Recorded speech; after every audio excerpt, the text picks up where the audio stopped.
Nakatakdang i-anunsyo ni Pangulong Bongbong Marcos sa loob po ng 2 araw ang mga miyembro ng binuong Independent Commission na magsisiyasat sa manumalyang flood control project na naganap po sa bayan. Ayon kay PBBM, magkakaroon ng kapangyarihan ang komisyon na magpa-contempt at magpalabas ng sabina sa mga sangkot sa kontrobersiya.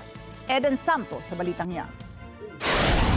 Buo na ang komposisyon ng Independent Commission na mag-iimbestiga sa flood control projects anomaly.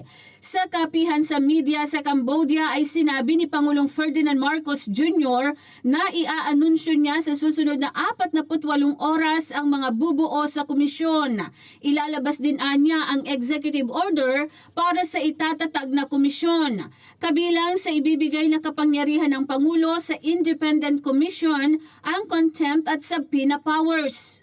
Kinumpirma naman ng Pangulo sa kanyang podcast na zero budget ang flood control project sa ilalim ng panukalang 2026 national budget.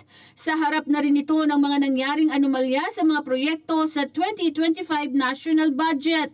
Pero tiniyak ng Pangulo na hindi nangangahulugan na ititigil na ang paggawa ng mga proyekto na tutugon sa problema ng pagbaha sa bansa. We already are seeing na lahat ng flood control project na dapat nilalagay sa 2026 na budget, hindi na siguro kailangan. So there will be no budget for 2026 for flood control. Dahil meron naman 350 billion for 2025 na hindi pa nauubos talaga. Handa naman ang Pangulo na muling suriin at isulat ang panukalang 2026 national budget sa halip na ibalik ito ng Kamara sa Malacanang.